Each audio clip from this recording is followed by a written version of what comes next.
교회 소식 먼저 몇 가지만 전달해 드리겠습니다.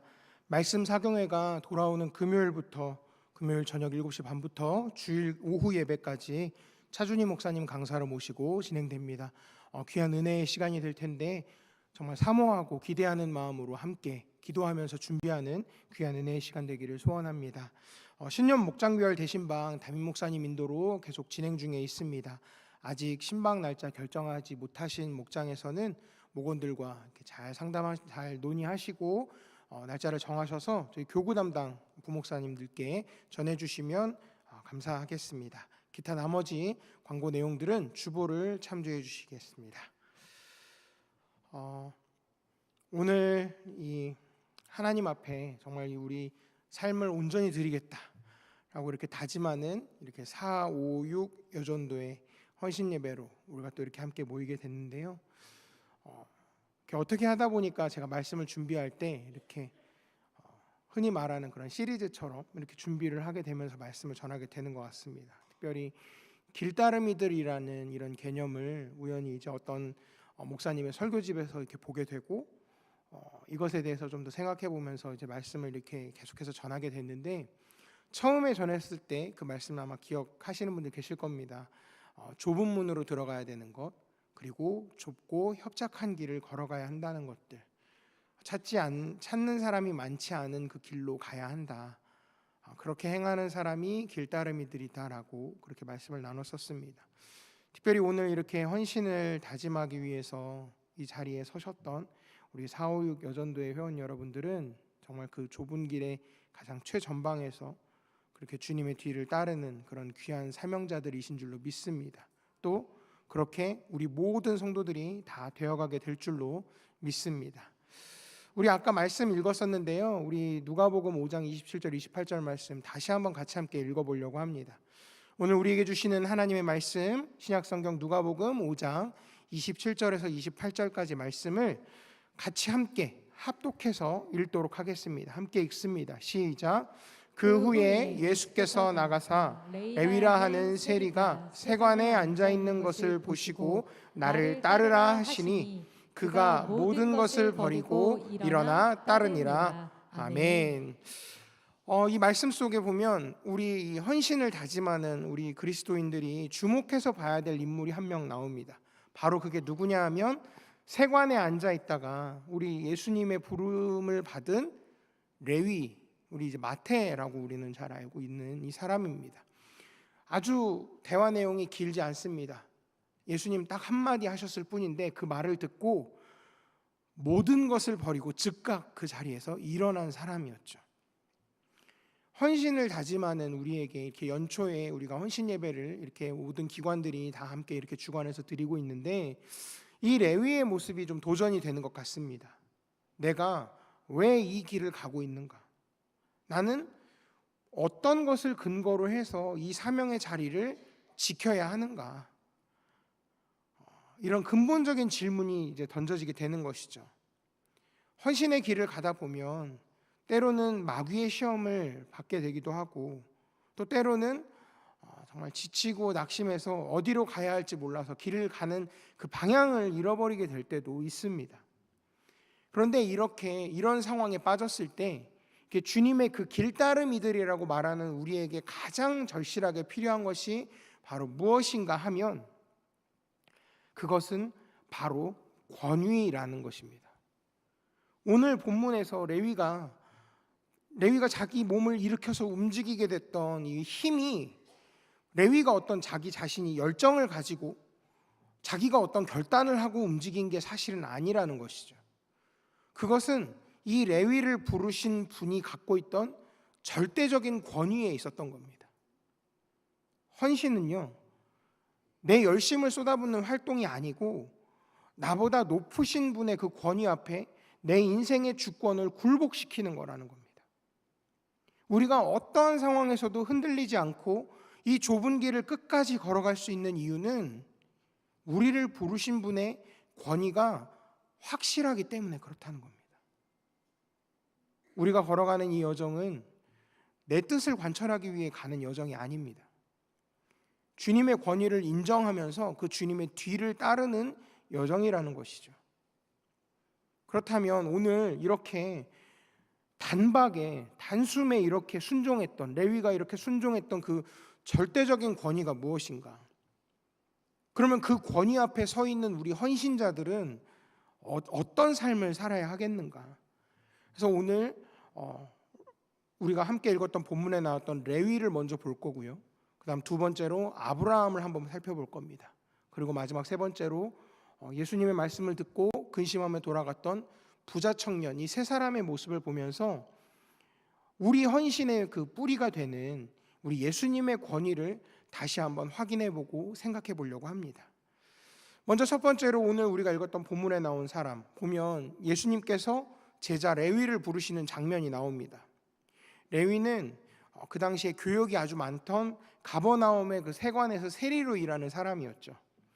그리고 이 사람은 나중에 우리가 너무 잘 아는 대로 우리 성경에 첫 번째로 기록되어 있는 신약의 첫 번째로 기록된 복음서인 마태복음을 쓰는 사람입니다. 세리라는 직업은 너무 많이 들으셔서 잘 아시겠지만 동족의 그 고혈로 로마의 세수를 늘려주고 그리고 자기들의 배를 불린다는 이유로 유대 민족에게는 굉장히 미움받는 직업이었고 그 대신에 상당한 부를 거머쥘 수 있는 그런 직업이었습니다. 그래서 우리가 읽었던 이 본문 뒷부분에 보면 레위가 예수님의 부름을 받은 그날 바로 예수님을 위해서 자기 집에서 큰 잔치를 벌였다는 이 내용이 나오는데 이걸 보면 레위가 진짜 좀 부자구나 하는 것들을 알 수 있게 됩니다. 우리가 읽었던 본문에 보면 이 레위가 예수님의 부름을 받을 때 세관에 앉아서 일을 하고 있었다라고 기록해 있습니다. 예수님께서 레위한테 너 일 되게 바빠 보이는데 끝나고 퇴근하고 나랑 차 한잔 좀 하자 라고 한 게 아니라는 거죠. 그러면서 밥 먹고 차 마시면서 그래 식사 참 잘했다, 차도 잘 마셨고 그런데 말이야 하면서 헌신에 대해서 얘기한 게 아니라는 거죠.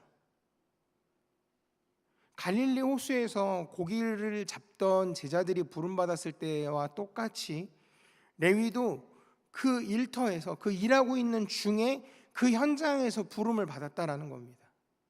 근데 그 부르심의 내용이 굉장히 단순했죠. 뭐라고 하셨죠? 나를 따르라. 그런데 이 말을 들은 레위가 모든 것을 버리고 일어나 주님을 따랐습니다. 굉장히 단순한 복종이었죠.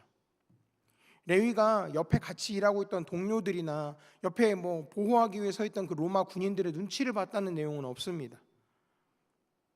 그리고 자기 그 상사한테 저 잠깐 좀 나갔다 올게요 하고 이렇게 나온 것도 아니라는 것이죠.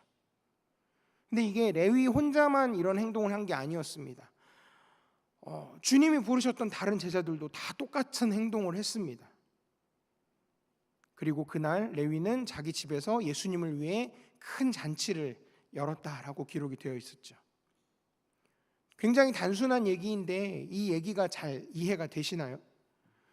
레위가 어떻게 그 예수님의 그 말 한마디에 자기 인생을 다 접은 겁니다. 주님을 따르는 그 상황이 지금 이 말씀 속 상황이 이해가 잘 되시냐라는 겁니다. 모든 것을 버리고 라고 말한 것은 이 레위 마태가 자기 인생을 걸고 주님을 따라갔다는 것이죠. 누군가로부터 여러분들 가운데 한번 생각을 한번 해보십시오. 누가 와서 이러는 거죠. 나를 따르라. 그런데 정말 내가 하고 있던 모든 것을 다 버리고 따라갈 수 있는 사람이 과연 얼마나 되겠습니까? 몇 명이나 있을까요? 근데 이 본문에 대해서 디트리 보네퍼는 나를 따르라라는 책에서 이렇게 이 내용을 설명을 합니다. 부르심과 이 복종이라는 이 반응에서 타당한 근거가 있는 거다 이게. 근데 그 근거가 무엇이냐면 바로 예수 그리스도라는 거죠. 그분은 부르는 분이라는 거예요. 그래서 이 세리가 따라간 건 그래서 따라간 거라는 겁니다. 그래서 예수님의 권위는 절대적이고 직접적이고 근거 같은 것을 댈 필요가 없는 거라는 것이 이 만남 속에서 증명이 된다라고 얘기를 하는 것이죠. 이 디트리 보네퍼가 얘기했던 대로 이 사건은 부르신 분이 예수 그리스도이기 때문에 그것 말고는 다른 말로는 설명이 안 된다라는 겁니다. 예수님은 절대적인 권위를 가지신 분이었고 레위는 놀랍게도 그 예수님의 단 한마디를 듣는 순간 이분이 어떤 분이신지, 이분이 어떤 권위를 갖고 있는지 바로 인식하고 따라간 거라는 거죠. 오늘날에 보면 예수님 믿는다, 나 예수님을 따르는 사람이다 라고 말하는 그 의미가 굉장히 퇴색돼 버렸습니다. 더 부자 되는 거, 더 건강해지는 거, 더 편안하게 살자고 교인이 되는 사람이 적지 않다는 거죠. 그냥 교인이 된 겁니다. 교회에 등록을 하고 일주일 중에 주일날, 일요일을 주일이라고 부르기 시작하고 그냥 주일날 교회에 나오는 겁니다. 예수님을 믿고 예수님을 따르기 위해서 포기하거나 버리는 게 하나도 없다는 겁니다. 그러니 이 성경을 읽었을 때 모든 것을 버리고라는 말이 굉장히 낯설게 느껴지는 거죠. 삶이 하나도 변한 게 없습니다. 더 부자가 되고 더 건강해지고 더 편안하게 사는 그런 인생의 목적이 교인이 되고 난 다음에도 변한 게 없는 겁니다. 그러면 그 사람을 과연 예수님의 길 따름이라고 할 수 있겠는가? 아니, 더 나가서 그 사람을 정말 신자라고 할 수 있겠는가? 천만의 말씀이죠. 우리가 읽은 이 복음서 그리고 이 사도행전은 예수님을 만난 사람들이 어떻게 전과 후가 변하는가를 굉장히 선명하게 보여줍니다. 예수님을 만난 사람은 그 인생이 전과 같을 수가 없다는 거죠. 왜냐하면 예수님을 따라가는 길따름이가 되었기 때문에 그런 겁니다. 그러니까 나를 따르라 라고 말하는 이 예수님의 그 단순한 그 부르심 앞에서 우리가 그분을 따라가면서 그 주님이 가신 길을 따라감으로써 응답할 뿐이지, 교인이 됐다 혹은 남들 다 하는 신앙 고백 같이 눈 감고 따라하는 것, 이런 것들로 응답하는 것이 아니라는 겁니다. 이 길따름은 내 인생 속에 이제 정말 새롭고 절대적인 권위가 생겼다라는 것을 의미한다는 거죠. 나를 따르라 라고 예수님이 그 부르시는 그 부르심에 모든 것을 버리고 따름으로써 응답하면서 우리는 우리 모든 삶 속에서 내 삶의 모든 영역에서 주님의 그 절대 권위에 복종하면서 살겠다라고 말하는 겁니다. 오늘 헌신을 다짐하고 계시는 우리 여전도의 회원 여러분, 그리고 여기 함께 예배하는 우리 모든 성도 여러분, 예수님은 레위를 성전에서 부르신 것이 아니고 그가 일하고 있는 그 세관에서 그를 부르셨습니다. 진정한 헌신은요, 예배당 안에서의 결단으로 끝나지 않습니다. 주님의 권위를 인정하는 헌신자는 내가 발을 딛고 서 있는 그 일상의 현장에서 예수님이 가라 하면 가고요, 서라 하면 서는 사람입니다. 그게 바로 헌신의 시작이라는 것이죠. 구약 성경 안에도 이렇게 예수님의 뒤를 따른 모습들을 많이 보여줍니다. 그런데 특별히 오늘 아까 말씀드렸던 대로 아브라함을 좀 주목해 보려고 합니다. 성경에 보면 이렇게 되죠. 갈대아 우르에 살고 있던 아브라함이 한 음성을 듣는 것으로 시작을 합니다. 이야기가 시작이 됩니다. 창세기 12장 1절 말씀인데요, 우리 창세기 12장 1절 말씀 같이 함께 읽겠습니다. 시작. 여호와께서 아브라함에게 이르시되 너는 너의 고향과 친척과 아버지의 짐을 떠나 내가 내게 보여줄 땅으로 가라. 아멘. 근데 이 말씀을 들은 아브라함이 어떻게 했냐면 여호와의 말씀을 따라갔다라고 기록이 되어 있습니다. 지금보다 그때가 훨씬 평균 연령이 높죠. 이렇게 수명이 더 긴데 이 당시 아브라함의 나이가 75이었습니다. 자기 삶의 터전을 떠나서 이 75세의 노인이 한 번도 가보지 않은 데로 간 겁니다. 어떻게 설명할 수 있을까? 가나안에 뭔가 약간 우리가 예전에 그렇게 가졌던 생각들 중에 이런 게 있었죠. 아메리칸 드림 해서 미국에 가면 뭔가 다 잘 될 것 같은 그런 생각처럼 가나안 드림이라는 게 있어. 가나안에 가면 뭐가 다 잘 된다더라, 혹은 뭐가 엄청나게 잘 되어 있거나 번영을 약속하는 그런 땅이었기 때문에 그랬나? 그건 아니라는 거죠. 역사학자인 벤 윌슨이 이렇게 얘기를 했습니다. 갈대아 우르, 지금 이 아브라함이 원래 살고 있던 이 도시는 인류 최초의 고대 도시 중에 하나였다. 그러니까 쉽게 말하면 아브라함이 문명 세계의 핵심 지역에서 떠나서 뭐가 있는지 아무것도 알 수 없는 미지의 땅으로 그냥 들어간 겁니다. 75살의 나이에. 이유가 없죠. 보통은 그러잖아요. 이렇게 연세 많으신 어르신들 이렇게 돌아보고 하게 되면 오히려 연세가 많아지면 병원이나 이런 것들을 돌아보는 것 때문에 오히려 더 도심지로 시내로 더 들어오는, 전원주택 사시던 분들도 역귀향을 하시는 분들이 많아진다, 뭐 이런 얘기들을 이렇게 종종 듣게 됩니다. 그런데 이런 상황에 이 아브라함의 이런 모습을 히브리서 기자가 이렇게 설명을 합니다. 히브리서 11장 8절 말씀인데요, 우리 11장 8절 말씀 같이 함께 읽겠습니다. 시작. 믿음으로 아브라함은 부르심을 받았을 때에 순종하여 장래의 유업으로 받을 땅에 나아갈 새 갈 바를 알지 못하고 나아갔으며. 아멘. 그러니까 이 설명에 따르면 아브라함은 믿음으로 순종했다는 거예요. 근데 이 순종이 무엇에 대한 순종이었냐면 말씀하신 그 하나님이 가지고 계신 그 권위에 대한 순종이라는 겁니다. 그러니까 아브라함이 이 말씀에 순종한 이유는 그 음성의 주인이 하나님이셨기 때문에 순종했다라는 것이죠. 자, 이제 이 아브라함이 그런 처음 말씀을 순종하고 가나안으로 넘어가서 하나님을 섬긴 지 한 40년쯤 지나고 나서 굉장히 큰 도전에 직면하게 됩니다. 100세에 얻은 아들, 약속의 아들 그 이삭이 이제 10대 소년이 됐는데 이 아들을 번제로 바치라고 명령하신 겁니다. 창세기 22장 2절 말씀에 나와 있는데 이 말씀도 우리 같이 함께 읽겠습니다. 시작. 여호와께서 이르시되 내 아들 내 사랑하는 독자 이삭을 데리고 모리아 땅으로 가서 내가 내게 일러준 한 산 거기서 그를 번제로 드리라. 아멘. 굉장히 놀라운 명령이죠. 그런데 아브라함의 반응이 더 놀랍습니다. 다음 날 바로 일찍 일어나서 하나님이 지시하신 그 산으로 아들 이삭을 데리고 출발하는 겁니다. 그리고 3일을 걸어가서 그곳에 이르러서 산에 올라가고 정말로 아들 이삭을 결박해서 번제로 드리려고 합니다. 이거 어떻게 설명할 수 있을까요? 설명이 잘 안 됩니다. 여기서도 마찬가지로 이런 이해할 수 없는 명령을 주신 분이 하나님이시다라는 그런 사실 외에 다른 설명이 사실 불가능합니다. 많은 사람들이 그러는 것처럼 아브라함이 이 명령을 자기의 생각대로, 그러니까 자의적으로 이걸 해석하려고 하지 않았고 단순하게 복종했습니다. 그래서 우리는 헌신을 이야기할 때 내가 뭘 드릴 수 있나 하는 어떤 업적 같은 것들을 생각을 하지만 하나님은 지금 아브라함에게 무엇을 요구하셨냐면 신뢰를 요구하고 계시는 거죠. 때로는 하나님이 주시는 이 명령이 내가 갖고 있는 상식과 굉장히 어긋날 때가 있습니다.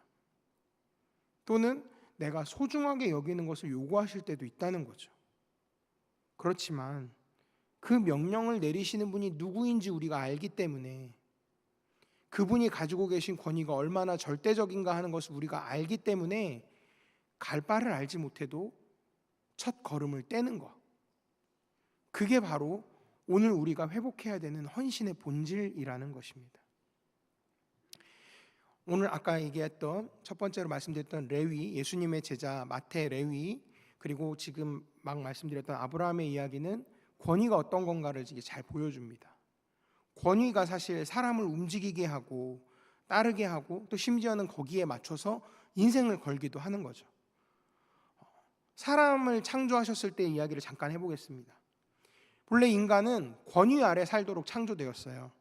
왜냐하면 창조주 하나님께서 하나님의 그 권위 아래에서 인간에게 에덴 동산과 이 피조 세계를 다 위임하셨기 때문에 그런 겁니다. 그러니까 선악을 알게 하는 나무의 그 열매를 먹지 말라 하신 그 명령도 하나님 권위 아래에 있는 이 존재라는 인간을 이렇게 자리매김하는 거죠. 권위를 위임하셨지만 제한을 두신 거죠. 하지만 첫사람 아담이 하나님의 명령을 어기고 선악과를 먹게 됐는데 그 범죄가 바로 무엇이냐면 하나님의 권위를 박차고 나간 겁니다.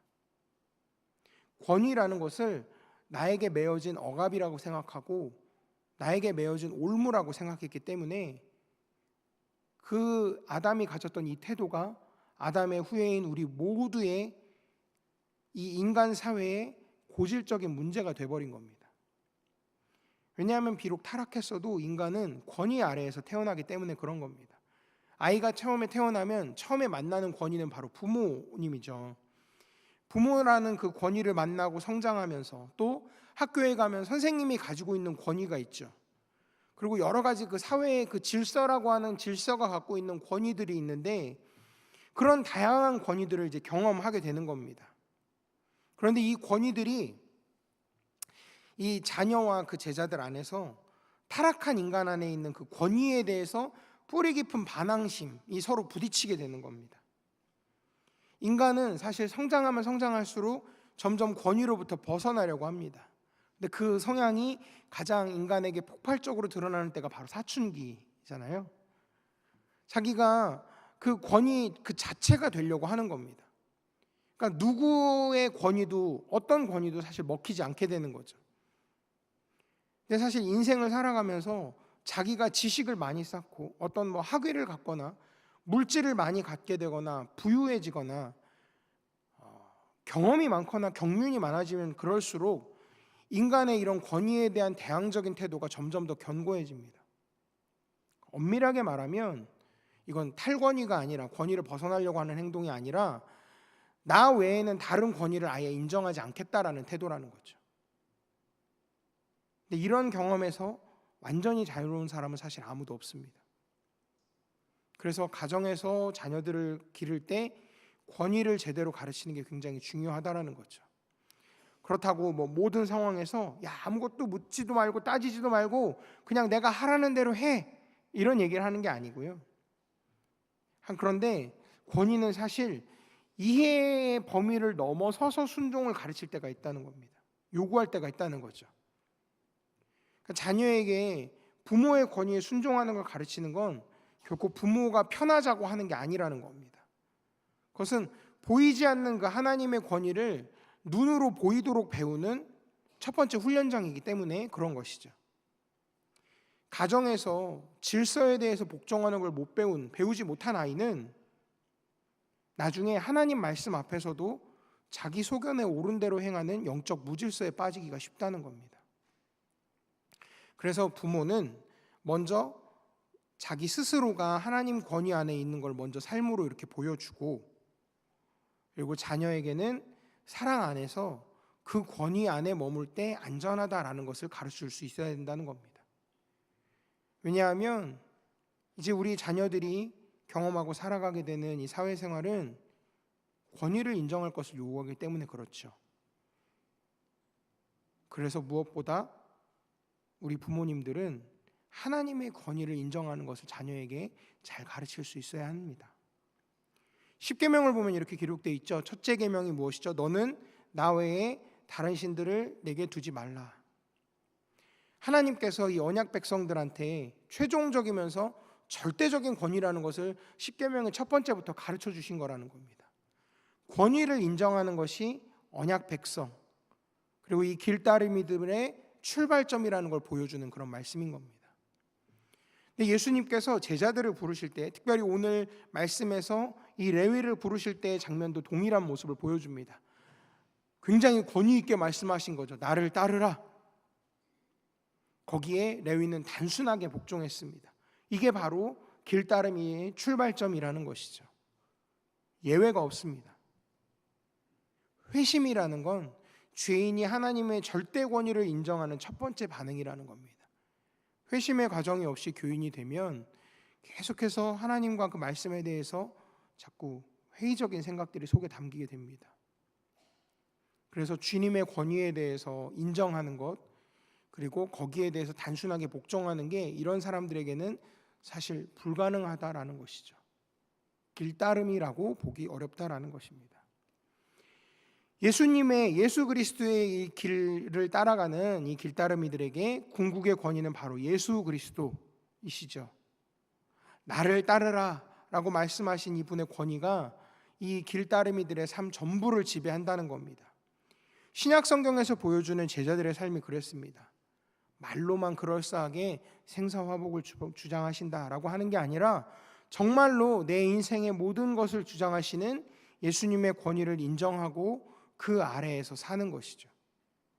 실제로 예수님은 스스로의 권위를 그렇게 직접 주장하셨습니다. 그래서 당시 사람들은 예수님처럼 이렇게 권위 있게 말하는 사람을 본 적이 없었던 거죠. 마태복음에서 이렇게 얘기를 합니다. 이는 그 가르치시는 것이 권위 있는 자와 같고 그들의 서기관들과 같지 아니함일러라. 그러니까 구약의 선지자들은 이렇게 얘기했어요. 말씀을 전할 때 여호와께서 말씀하셨다 하면서 전달합니다. 그렇게 말을 시작했지만 예수님은 이렇게 시작하신 거예요. 내가 진실로 진실로 너희에게 말한다. 그러니까 예수님은 구약 성경을 인용하시긴 하되 그게 자신 안에서 성취되었다라고 말하지 그 주장을 자기가 하는 예수님이 하시는 그 주장을 뒷받침하려고 구약의 선지자들이나 당대의 그런 유력했던 랍비들 말씀을 갖다 인용하시지 않았습니다. 그리고 구약의 어떤 선지자들도 비교할 수 없는 이적과 기사를 행하셨죠. 그렇게 하시고 나서 주님은 말씀하셨습니다. 나를 따르라, 나를 믿으라 라고 말씀하신 거죠. 구약의 어떤 선지자도 신약에 나와 있는 어떤 사도들도 이런 권위로 말한 사람이 없었습니다. 이런 예수 그리스도의 절대적인 권위를 인정한다는 건 하나님 입에서 나온 성경 말씀을, 이 성경 말씀을 우리 삶의 최종적인 권위로 받아들이는 것과 같다라는 겁니다. 성령께서 우리 마음을 감동시키셔서 이 기록된 말씀이 단순한 문자가 아니고 오늘 나를 살리는 하나님의 살아있는 음성이라는 걸 깨닫게 하신다는 거예요.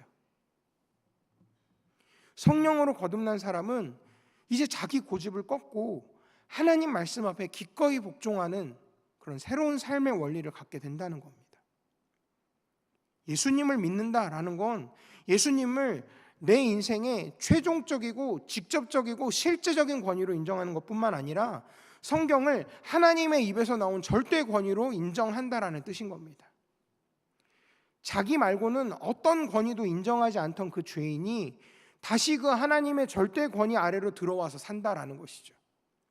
이 길따르미들은 주 예수 그리스도와 그 말씀, 그 성경의 권위 아래에 산다는 겁니다. 이런 우리의 헌신이 잠깐 일시적인 감정에 머물지 않으려면 내 의지가 아니라 이 성경의 권위 아래 우리의 헌신이 뿌리를 내려야 한다는 겁니다. 성령의 감동으로 기록된 이 말씀이 내 인생의 최종적인 지침서가 될 때 우리는 그때야 비로소 기분 따라서 흔들리는 그런 일꾼이 아니라 말씀의 권위 아래 굳건하게 서서 죽도록 충성하는 헌신자가 될 수 있을 줄로 믿습니다. 정말로 예수 그리스도와 이 성경이 길따르미들의 삶의 그 최종적이고 절대적인 권위라고 하면 길따르미인 우리가 이 주님과 이 말씀에 대해서 취할 태도가 어때야겠습니까? 단순하게 복종하는 것이야겠죠. 이 레위는 나를 따르라 라고 하신 그 예수님의 부르심을 듣고 모든 것을 버리고 일어나 주님을 따르지 않았습니까? 아브라함도 그랬죠. 근데 이 두 사람만 그랬습니까? 모든 길따르미들은 구약시대든 신약시대든 그 권위에 대해서 단순하게 복종하고 응답하면서 그 권위 아래서 살아간 사람들이었다는 거예요. 그런데 여기서 말하는 이 모든 것을 버리고라는 게 뭐 직업을 다 그만두거나 갖고 있는 전 재산을 다 환원해야 되거나 뭐 이런 뜻이 아닙니다. 그것은 내 인생의 결정권을 예수님께, 우리 주님께 양도했냐의 문제라는 거죠. 세관에 앉아서 열심히 자기 나름대로의 그 일을 하고 있던 레위가 예수님의 음성을 듣고 자리에서 일어나는 그 순간에 그의 삶의 주인이 돈과 세상 권력에서 예수 그리스도로 바뀌었다라는 겁니다. 그러면 이제 내 시간, 내 물질, 내 자녀의 미래까지도 내 계획대로가 아니라 예수님의 통치 아래 두겠다라는 고백이 바로 그게 모든 것을 버리는 거라는 거죠. 여러분의 그 인생의 핸들을 여러분이 꽉 잡고 있다면 이건 아직 버린 게 아니라는 겁니다. 이렇게 헌신은 주권을 넘겨드리는 복종인데 우리는 가끔 이런 복종을 지식의 문제로 오해할 때가 있어요. 그래서 신앙생활에서 우리는 너무 당연히 잘 압니다. 아까 말씀드렸지만은 하나님의 말씀 성경이 참 중요하다라는 거 우리는 너무 잘 압니다. 그러면서 매일 이렇게 성경의 일정 부분을 읽고 이렇게 묵상을 하는 것을 이제 잘 권하죠. 그리고 모일 때마다 우리는 말씀을 읽고 또 말씀을 함께 나누기도 합니다. 그러면서 우리의 기도가 하나님의 말씀으로 채워져야 돼요 라고 이렇게 강조하기도 하죠. 그런데 이렇게 모든 것을 다 행한다고 하더라도, 심지어 가정 예배까지 드려가면서 자녀들에게 믿음과 복종에 대해서 가르치고 말씀을 배워야 돼 하면서 하더라도, 우리는 성경을 믿음과 복종을 요구하는 그런 절대 권위가 아니라 이해와 지식의 대상으로만 여길 수 있다는 겁니다.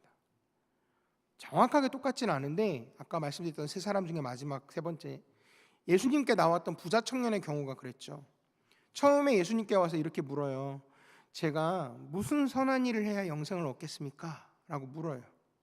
그러면서 뒤에다 바로 덧붙입니다. 자기는 십계명을 어려서부터 잘 지켰고 다 지켰다. 그러니까 예수님께서 말씀하셨습니다. 예수께서 이르시되 네가 온전하고자 할진대 가서 내 소유를 팔아 가난한 자들에게 주라. 그리하면 하늘에서 보화가 내게 있으리라. 그리고 와서 나를 따르라 하시니 라고 예수님 말씀하셨는데, 우리가 잘 아는 대로 그 청년은 재물이 많은 사람이었기 때문에 이 말씀을 듣고 근심하며 떠났습니다. 근데 이것에 대해서 이 디트리 보네퍼는 이렇게 설명을 했습니다. 여기서 우리와 부자 청년의 차이점이 드러난다.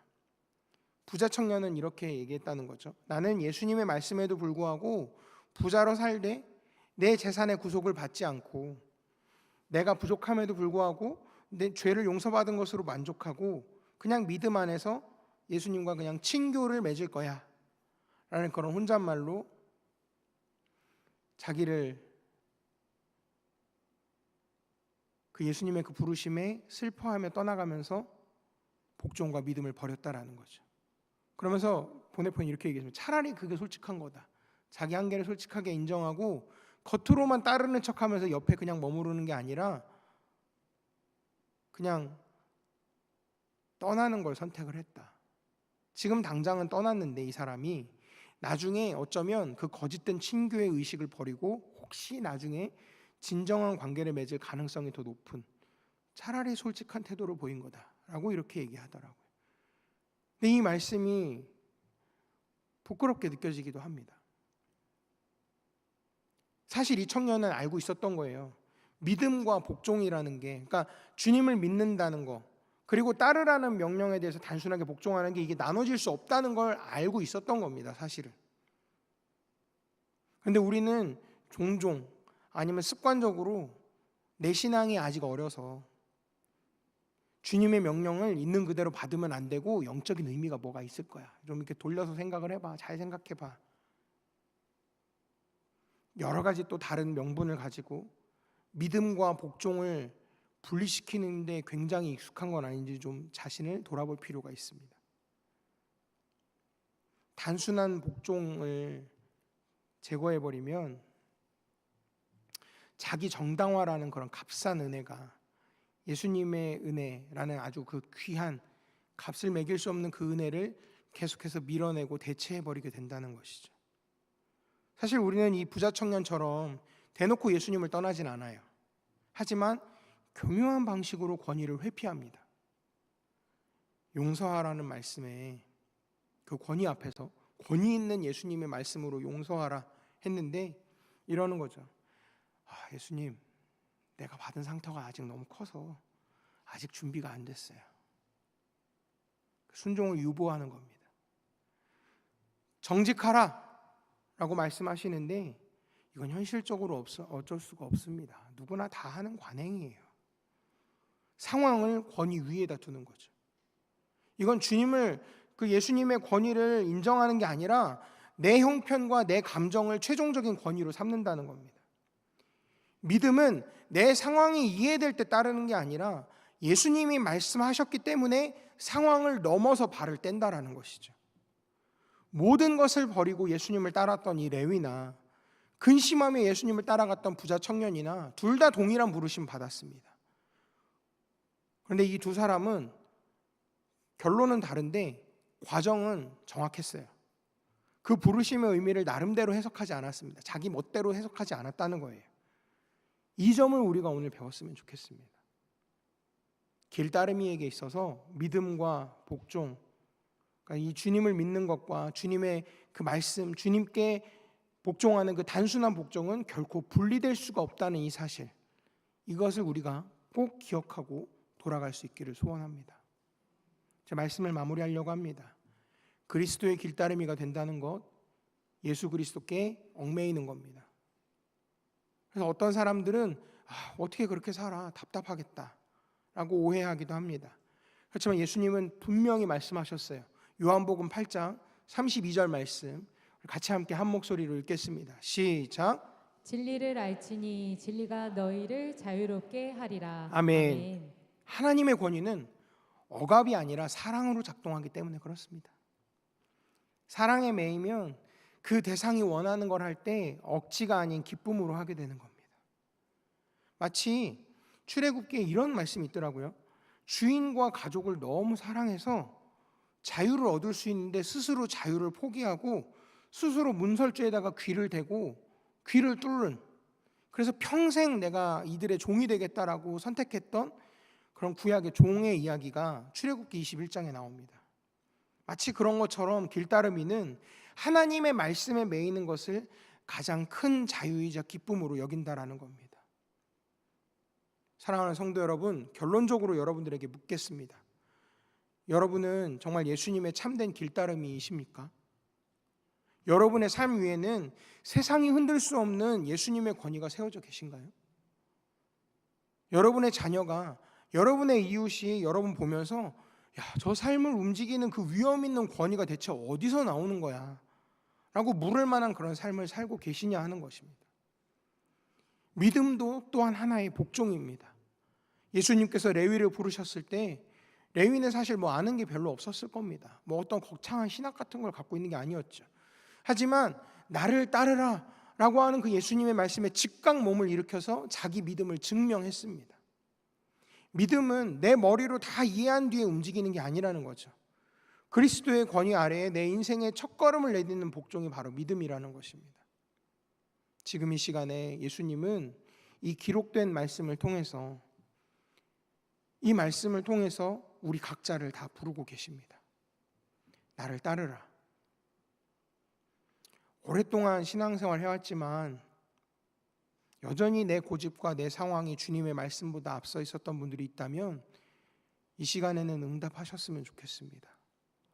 예수님, 이제는 그 예수님의 권위 아래에 제대로 단순하게 따르겠습니다.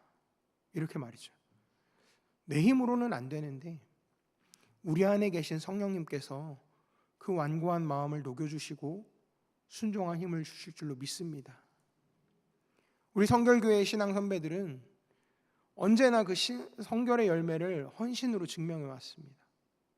내 자아가 죽고 성령으로 충만해진 사람은 나를 덮고 있는 그 예수님의 권위를 즐거워하고 예수님이 맡기신 사명을 십자가로 여기는 게 아니라 영광으로 여깁니다. 오늘 이 자리가 단순히 어떤 순서 때문에 맡겨진 그런 예배가 아니라 우리의 영혼이 정말 성결함으로 새로워져서 예수님의 권위 아래에 온전히 투항하는 시간이 되기를 소원합니다. 그 절대 권위 앞에서 계산기는 내려놓고 레위처럼 일어나는 그 복종의 은혜가 우리 모두에게 있기를 예수님의 이름으로 축원합니다. 기도하겠습니다. 사랑과 은혜가 많으신 아버지 하나님, 오늘 우리 456 여전도의 회원들이 한 마음으로 모여서 우리의 삶을 온전히 드리기로 다짐하는 헌신 예배 드리게 하시니 감사합니다.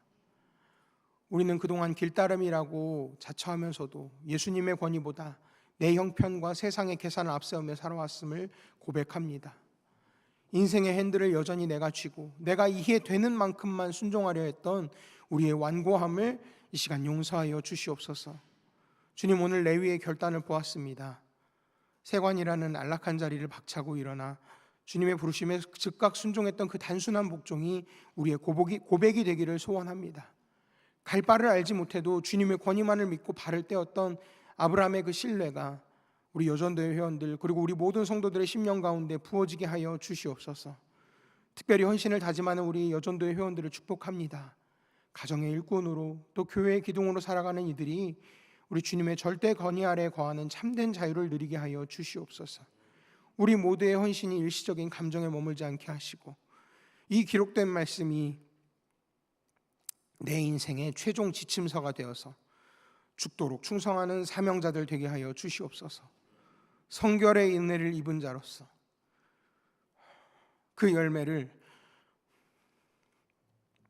거룩한 헌신으로 증명해내는 여전도회가 되기를 소망합니다. 세상이 우리를 보면서 저 삶을 움직이는 그 권위는 어디에서 오는가? 그렇게 물을 만큼 주님의 영광을 드러내는 삶의 현장을 일궈가게 하여 주시옵소서. 세상으로 나아가는 발걸음마다 성령님 동행하여 주시고 우리 인생의 유일한 주권자 되시는 예수 그리스도의 이름으로 간절히 기도하였습니다. 아멘.